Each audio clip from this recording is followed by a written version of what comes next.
Most people think the Bible ends with souls going to heaven. It does not.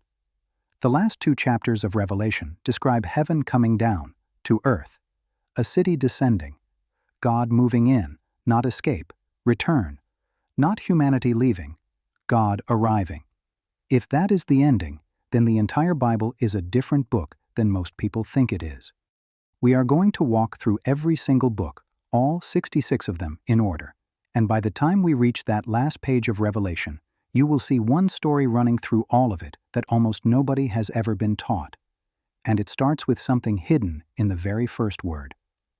Bereshit, the first word of Genesis in Hebrew, usually translated in the beginning, the literal meaning at the very head of everything, before time, before matter, before anything existed to observe it.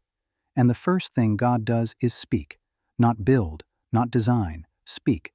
Let there be light. The entire Bible begins with a voice calling something into existence out of nothing, and the entire Bible ends with that same voice saying, "Behold, I am making all things new." 66 books, written by more than 40 authors, across 1,500 years. In 3 languages, Hebrew, Aramaic, and Greek. On 3 continents. And the first sentence and the last sentence are the same sentence, spoken by the same voice, doing the same thing. Here is the one sentence that holds all 66 books together. God refuses to give up on people who keep walking away, and the lengths he goes to get them back keep exceeding everything they thought was possible. That is the story. Every book is a chapter in that story. Before we reach the first gospel, we will find a prophecy written 700 years early that names the specific village where the Messiah would be born. We will find a book where God's name never appears once, and it contains some of the most precise theology in the entire canon. And we will find a book so strange the early rabbis debated whether anyone under 30 should read the first chapter without a guide. 66 books. Let us begin. Before the first book, we need to see the structure. The Bible most people own has 66 books, 39 in the Old Testament, 27 in the New. But the arrangement you have in your English Bible is not the original arrangement. The Hebrew Bible, what Jewish tradition calls the Tanakh, organizes its books in 3 sections. Torah, the 5 books of Moses, the foundation. Nevi'im, the prophets, the history of what happened when Israel tried and failed to live by that foundation. Ketuvim, the writings, the poetry and wisdom that emerged from that failure and exile. When the Hebrew Bible was translated into Greek around 250 BC, the books were rearranged, history with history, poetry with poetry, prophecy with prophecy. The Christian Old Testament inherited that Greek arrangement. The result? The original Hebrew Bible ends with Chronicles, and the last sentence of Chronicles is an open invitation. Go up to Jerusalem, the temple is being rebuilt, come. It ends looking forward. The Protestant Old Testament ends with Malachi, and the last line of Malachi warns of destruction if the people do not return to God. Then what Jewish tradition calls 4 centuries of prophetic silence. Then a voice crying in the wilderness. 2 different arrangements, 2 different feelings for what comes next. Now, Genesis. The Hebrew word toledot. These are the generations of, appears 10 times in Genesis. It is an architectural marker. Each time it appears, the story narrows. From the universe, to the earth, to humanity. To one man named Abraham, to one family, to one son named Jacob, to 12 sons who become 12 tribes. The whole universe exists in Genesis so that one specific family can emerge from it. The most counterintuitive detail about Genesis, it ends in Egypt. Abraham's descendants, promised a land of their own, are living as guests in someone else's country. The last verse is Joseph's bones, waiting to be carried home. Genesis ends with a funeral and a promise.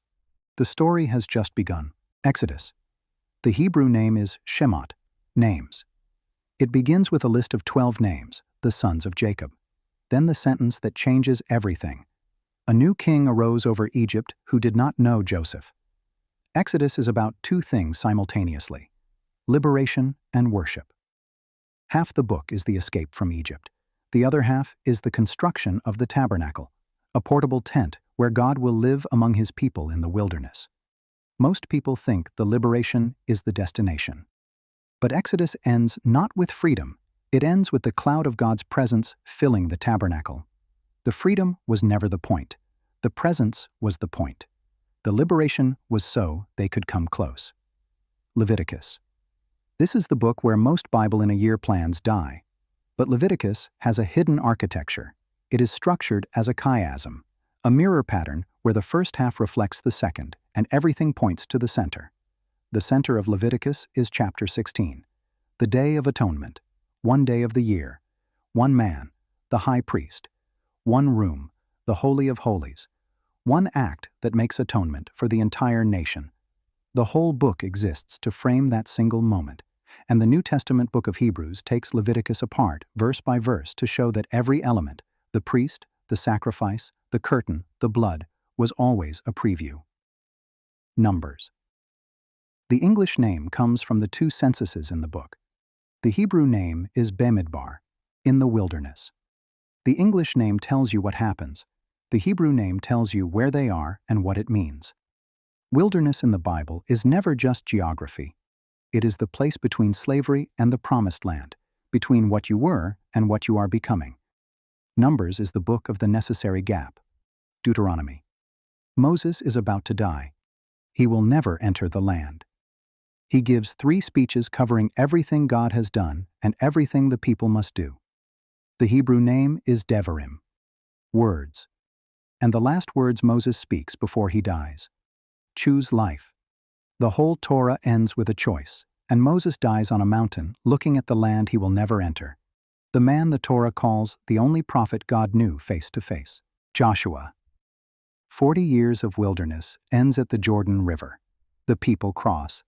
The land is entered. The theological argument of Joshua is not about military conquest. It is about receiving a gift. The land is not earned. It is given. And from the first chapter, the seeds of future failure are visible. Not all the land is taken, not all the inhabitants removed, and those who remain will become the source of everything that goes wrong next. The book ends with Joshua's final speech, a challenge and a warning. Choose this day whom you will serve. The same choice Moses put before them. It never stops being the same choice. Judges. The book after Joshua follows a pattern that repeats 6 or 7 times. Peace. The people walk away from God. An enemy oppresses them. They cry out. God raises up a judge, a deliverer, to rescue them. Peace returns. Then the cycle begins again. 6 or 7 cycles, each one slightly worse than the last. The judges themselves deteriorate across the book. Othniel is noble, Gideon starts well and ends badly, Jephthah makes a reckless vow that costs everything, Samson is a disaster from beginning to end. The last sentence of Judges. In those days there was no king in Israel. Everyone did what was right in their own eyes. That is not describing freedom. It is describing chaos. Ruth. Immediately after Judges, the darkest book in the Old Testament, comes the quietest. Ruth is a Moabite woman. Moabites were Israel's historic enemies, and she becomes one of the most celebrated figures in the entire Hebrew Bible. Her speech to her mother-in-law Naomi, "Where you go, I will go, and where you stay, I will stay," is a covenant formula. She is binding herself to a people and a God that are not hers by birth. The last verse of Ruth tells us her great-grandson's name, David. The future king of Israel has a Moabite great-grandmother. The most faithful person in a book set during the darkest era of Israelite history is a foreign woman. Ruth exists to make one theological argument. Belonging to God's people was never about bloodline. 1st and 2nd Samuel. Samuel gives us Saul and then David. 2 kings, one a cautionary tale, one a portrait of greatness and catastrophic failure held in the same person simultaneously. David's failures are not softened. Bathsheba, Uriah, the cover-up, the child who dies, the family that fractures, son against father, brother against brother. The man called a man after God's own heart is also an adulterer and a murderer. The theological argument of Samuel. God does not use perfect people because there are none. He uses broken people who know where to go when they break. David's greatness is not his record. It is that when he fell, he knew whose feet to fall at. 1st and 2nd Kings. Kings begins at the height of Solomon's glory, the temple complete, the kingdom at its peak, and ends with Jerusalem in flames and the people in chains marching to Babylon. The author of Kings writes from exile. He knows how the story ends, and he is working backward to answer the question every exile in Babylon is asking: how did we get here? His answer: it was not one catastrophic failure. It was a long, slow drift. Every king who led the people toward God bought them time. Every king who led them away moved them one step closer to this. Generation after generation choosing the easier path until there was nowhere left to go. First and Second Chronicles. Chronicles tells the same history as Samuel and Kings, but from a completely different angle. Written after the exile, when the people have returned and are rebuilding, Chronicles focuses almost entirely on David and the temple. Saul barely appears. The northern kingdom barely appears. The camera is fixed on what can be restored, not what was lost. Same events, different camera angle, different theological purpose. Chronicles is the post-exile community reminding itself: the temple matters, worship matters, the line of David matters. We are not starting from nothing. We have something to build toward. Ezra and Nehemiah. Originally one book, the return from exile, the rebuilding of the temple under Ezra, then the rebuilding of the walls of Jerusalem under Nehemiah. Nehemiah rebuilds the walls in 52 days. His enemies say it is impossible. He builds it anyway. And when it is done, Nehemiah 6:16 says the enemies lost their confidence, for they realized that this work had been done with the help of our God. Sometimes the most powerful statement of faith is simply finishing what you were called to build. Esther, the most unusual book in the Old Testament. God is never mentioned, not once, in the entire book. This is not accidental. Esther is set in the Persian court, among Jews who did not return to the land when given the opportunity. They stayed in the empire, and in that context, God's name does not appear, but his fingerprints are everywhere. The timing of events, the king's sleepless night, the gallows built for Mordecai used on Haman instead. The hidden theology of Esther. God is present even when he is not named, even among his people who are in the wrong place, even in the empire, even in the court of a pagan king. Job, possibly the oldest book in the Bible. The language contains archaic features and vocabulary that scholars associate with great antiquity. The setting is not Israel. It is the land of Uz, somewhere to the east, and the covenant name of God barely appears. Job is a righteous man who loses everything. His 3 friends arrive and spend 35 chapters explaining why it is his fault. They are wrong. God says so explicitly at the end, "You have not spoken the truth about me, as my servant Job has." The friends who defended God's justice with neat theological categories got God wrong. The man who raged at God and demanded answers got God right. Job is permission to be honest with God, not the managed honesty of polished prayer, the raw, unfiltered honesty of a man who has nothing left to lose. God never answers Job's question of why.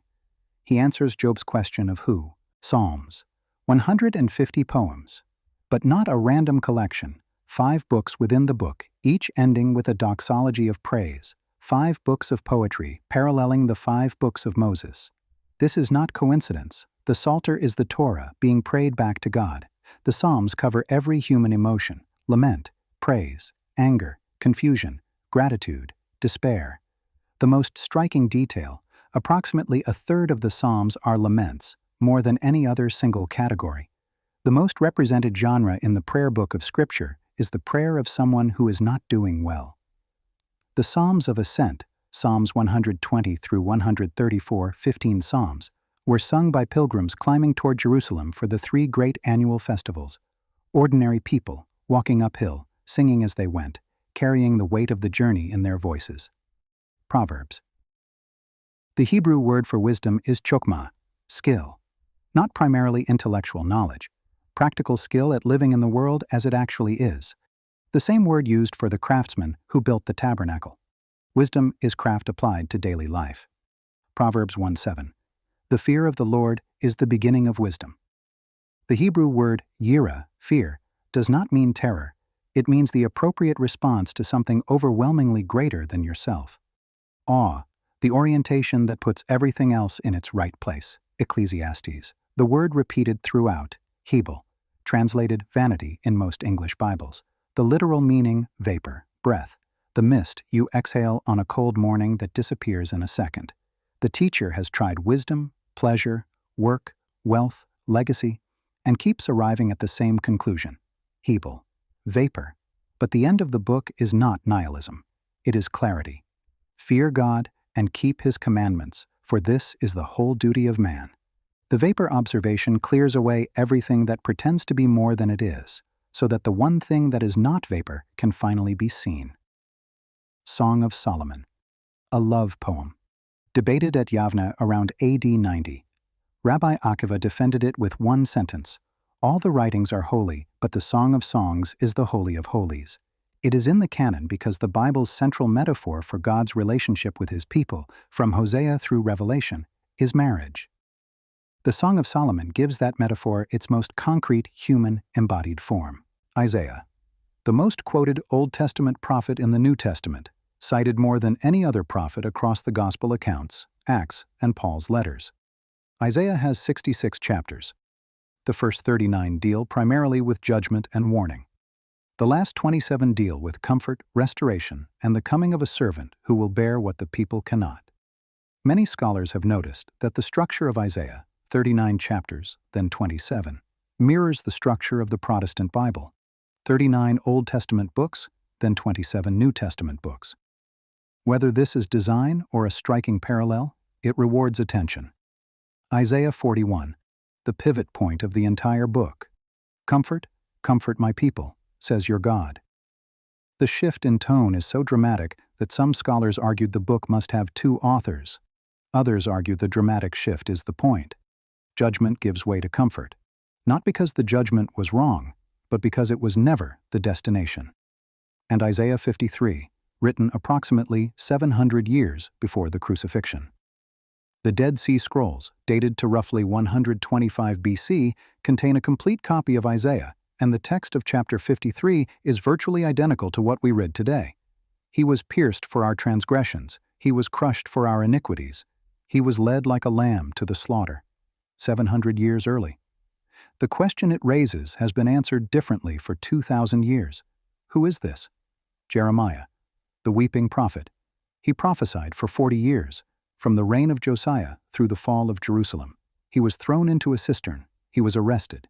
He was told by God not to marry, not to have children, not to mourn at funerals, because what was coming would make individual grief irrelevant. The book of Jeremiah is not in chronological order. The most compelling explanation: the disorder mirrors the chaos Jeremiah lived through. The most human moment in the entire book, Jeremiah 27.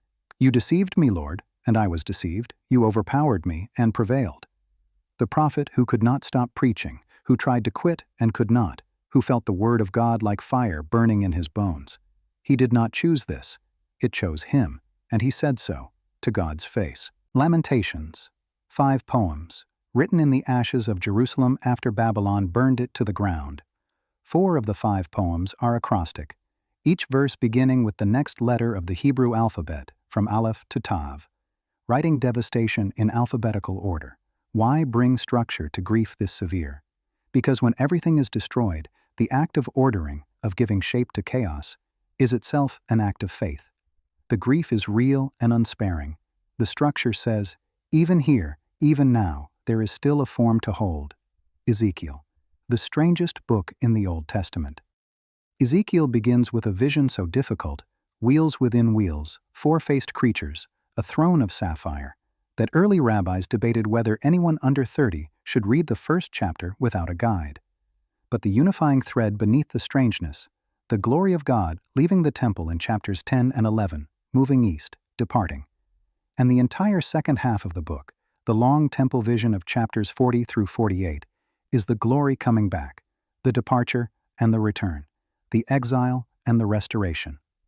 Ezekiel 37:3. God asks the prophet, standing in a valley of dry bones, "Can these bones live?" The prophet's answer is the most honest answer in the Bible.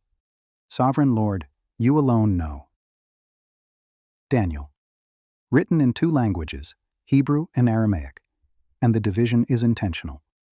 The Aramaic section, which begins at chapter 2, verse 4, contains the visions and court stories dealing with Gentile kingdoms. The Hebrew sections deal with Jewish concerns. 2 languages carrying 2 audiences in the same book.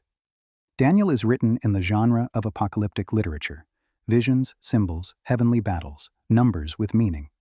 The purpose of apocalyptic is not primarily prediction. It is to show people under oppression that what happens on earth is not the whole story. There is a throne room above every earthly throne. There is a court in session. The kingdoms of this world are accountable to something they cannot see and cannot reach. Before we begin the minor prophets, one note. In the Hebrew Bible, these 12 books were often copied on a single scroll and treated as one book, the 12. They are not minor in importance. They are shorter in length. Hosea. God tells Hosea to marry a woman who will be unfaithful to him, not as metaphor, as the actual shape of his life. He marries Gomer, she leaves, he takes her back. He buys her back from what appears to be slavery or debt. And then God says, "That is what I have been doing with Israel. That is what my love looks like. Not the clean love of someone who has never been betrayed. The costly love of someone who goes back to get the person who walked away and pays to do it." Hosea is the book that states the most extreme thing about the nature of God's love and proves it not with an argument, but with a marriage. Amos. The only prophet who explicitly declares he was not a professional prophet. Amos 7:14-15. I was neither a prophet nor the son of a prophet. I was a shepherd, and I also took care of sycamore fig trees. But the Lord took me from tending the flock and said to me, "Go, prophesy to my people Israel." Not trained, not credentialed, pulled out of ordinary work and sent to speak truth to power in the northern kingdom, a southerner, an outsider, a man with nothing to recommend him except that God sent him. The message of Amos. Religious performance without justice is not worship, it is noise. Jonah. The only prophet who ran in the opposite direction, and the only prophet in the Old Testament whose message actually worked. Nineveh repented. The entire city, from the king to the livestock, put on sackcloth, and Jonah was furious. The real message of Jonah is not the fish. The fish is 3 verses. The real message is chapter 4. The prophet sitting under a withering vine, angrier about a plant than about a city of people. The last line of the book is God's question to Jonah, and to every reader. Should I not have concern for the great city of Nineveh, in which there are more than 120,000 people? No answer from Jonah. The book ends with the question still hanging, aimed at everyone who has ever wanted grace for themselves and judgment for everyone else. Micah. Contains the most geographically specific prophecy in the Old Testament. Micah 5:2, written around 700 BC. But you, Bethlehem Ephrathah, though you are small among the clans of Judah, out of you will come for me one who will be ruler over Israel, whose origins are from of old, from ancient times. Not a ruler will come from Israel, not from the region of Judah. Bethlehem, the specific village, the small one, the one nobody would have guessed. Habakkuk, the prophet who argues with God and receives permission to do so. The book begins with a complaint. How long, Lord, must I call for help, but you do not listen? God answers. His answer makes things worse. Habakkuk complains again. God answers again. And then chapter 3, one of the most extraordinary declarations of faith in the entire Bible. Though the fig tree does not bud and there are no grapes on the vines, though the olive crop fails and the fields produce no food, yet I will rejoice in the Lord, I will be joyful in God my Savior. Not faith that has been given answers, faith that has run out of evidence and chosen to trust anyway. Malachi, the last book of the Old Testament, the last prophetic voice before the long silence. The last verse, lest I come and strike the land with total destruction. The last word of the Hebrew prophets is a warning, an open wound. The entire Old Testament ends not with resolution, but with need. Something must come.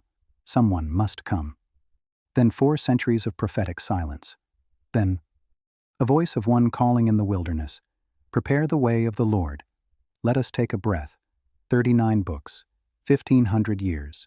From creation to a curse, from a garden to an exile, from one man's call to an entire nation's collapse, and one thread running through all of it, God reaching toward people who kept walking away and finding that no matter how many times they turned their back, He was still there when they turned around. If this is showing you a Bible you have never fully seen, share it with someone who thinks the Old Testament has nothing to say to them. Subscribe. We are about to enter the New Testament, and everything in those 39 books is about to arrive at the address it was always being sent to. Matthew. Written for a Jewish audience. Matthew quotes the Old Testament explicitly more than 60 times, more than any other gospel. His phrase, "so that what was spoken by the prophet might be fulfilled," appears 12 times across the book. Matthew organizes Jesus' teaching into 5 major discourses: the Sermon on the Mount, the Mission Discourse, the Parable Discourse, the Community Discourse, and the Olivet Discourse. 5 discourses, 5 books of Moses. Matthew is presenting Jesus not as the replacement of Moses, but as the one Moses was always pointing toward. The very first sentence of Matthew: "This is the genealogy of Jesus, the Messiah, the son of David, the son of Abraham." David and Abraham, the 2 men to whom God made the most significant covenant promises in the entire Old Testament.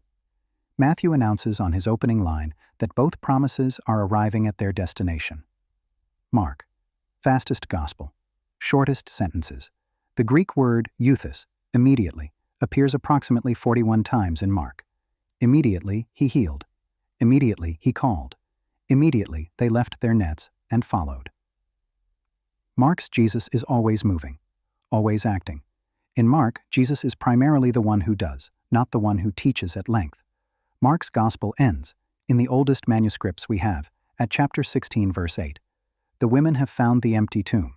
An angel tells them Jesus has risen and to tell the disciples. And then, trembling and bewildered, the women went out and fled from the tomb.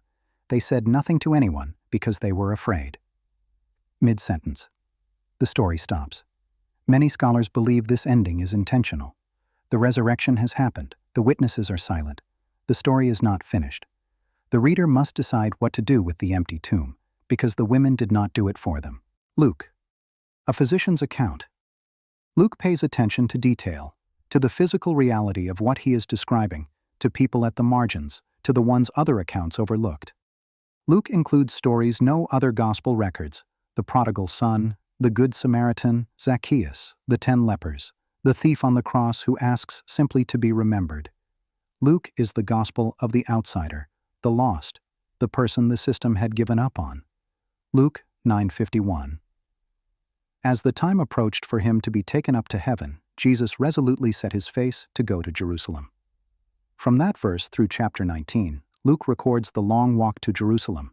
10 chapters of teaching, healing, and encounter on the road to the cross. Jesus knows exactly where he is going. He walks toward it anyway. John. Written last, probably from Ephesus late in the 1st century, John knows the other 3 Gospels exist. He writes the one only he can write. No birth narrative, no baptism scene. John's Gospel begins before Genesis. In the beginning was the Word, and the Word was with God, and the Word was God. John goes further back than any other Gospel, further back than creation itself, to establish the identity of the one who enters the story. 7 signs. 7 I am statements. I am the bread of life, the light of the world, the gate, the good shepherd, the resurrection and the life, the way, the truth, and the life, the vine. 7 times, Jesus speaks using the covenant name of God revealed to Moses at the burning bush, ego eimi, I am, in the mouth of a 1st century Galilean carpenter. John 11:35, the shortest verse in the Bible. 2 words in English, 11 letters in Greek. Jesus wept. He stands at the tomb of his friend Lazarus. He knows what he is about to do. He knows in 30 seconds Lazarus will walk out alive. He weeps anyway, because grief is real even when you know the ending. Acts, the sequel to Luke. Part 2 of one continuous story. The geographic structure is given in Acts 1:8. You will be my witnesses in Jerusalem and in all Judea and Samaria, and to the ends of the earth. The book follows that exact outline: Jerusalem in chapters 1 through 7, Judea and Samaria in 8 through 12, then the long westward journey of Paul toward Rome. Acts ends with Paul in Rome, under house arrest, awaiting trial before Nero. His case unresolved. The book simply stops. This ending is almost certainly intentional. The story is not finished. The ends of the earth have not been reached. Acts ends in the middle of the mission, because the reader is meant to understand they are part of the next chapter. Paul's letters. 13 letters, written across roughly 15 years. from approximately AD 48 to AD 62, from prison cells and borrowed rooms and the road between cities. Each letter is a different angle on the same discovery Paul made on the Damascus Road, that the righteousness of God is not what he demands from you, it is what he gives to you, and the implications of that discovery for how broken people can actually live together. Romans is the legal brief, Galatians is the battle cry, Corinthians is the pastoral crisis, the church at its most fractured, Paul at his most urgent. Philippians is the letter about joy, written from prison. Colossians is the cosmic Christ, the one in whom all things hold together. Philemon is 25 verses that never say the word freedom, but make it unthinkable to withhold it. 13 letters, one revelation, worked out across every possible human situation. Hebrews. We do not know who wrote it. Origen, one of the greatest scholars of the early church, writing in the 3rd century, said plainly, "Who wrote the epistle? In truth, only God knows." Hebrews is a sustained argument that Jesus is the fulfillment of every element of the Levitical system, greater than Moses, greater than the angels, greater than every priest who ever entered the Holy of Holies, because he entered not once a year with animal blood, but once for all with his own. Leviticus, which most people skip, is the key Hebrews uses to unlock the meaning of the cross. James, the most practical letter in the New Testament. Faith without works is dead. James 2:17. Put in apparent opposition to Paul's justified by faith, not by works, and the tension is real enough that Martin Luther called James an epistle of straw. But Paul and James are answering different questions. Paul, how do you enter relationship with God? James, how does genuine faith show itself once you have it? Same answer, different angle. 1st and 2nd Peter. Written from Babylon, almost certainly a code name for Rome, the imperial city. Peter writes to scattered believers living under pressure, in cultures that do not share their values. His argument, you are exiles in this world. But exile is not pointless. How you live inside it is your witness. Jude, 25 verses. Urgent. Written to warn against false teachers who had quietly slipped into the community. Jude quotes from 1st Enoch, a Jewish text that did not make it into the Protestant canon.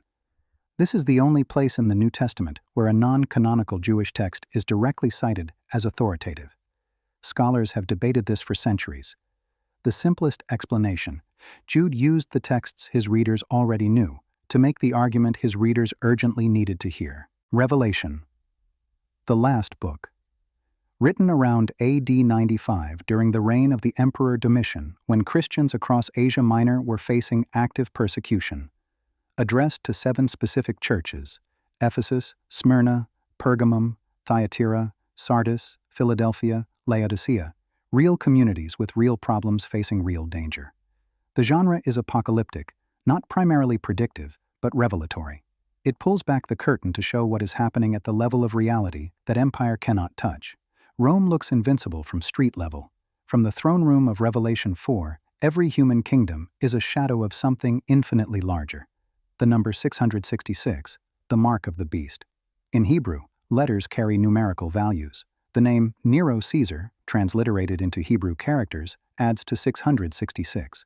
The original audience, living under the shadow of Nero's persecution, would have heard the reference immediately. The beast is not a single future figure. It is the pattern of empire that demands ultimate allegiance and destroys those who refuse to give it. The ending, not escape from the earth, heaven coming down to earth, the New Jerusalem descending, God dwelling among his people. Behold, the dwelling place of God is with man. Not souls going up, God coming down. Creation restored. The temple becomes the entire city. The river of life flows through it. The tree of life, absent since Genesis 3, is there again. The last pages of Revelation answer the first pages of Genesis. What was broken is rebuilt. What was lost is found. What was exiled is restored.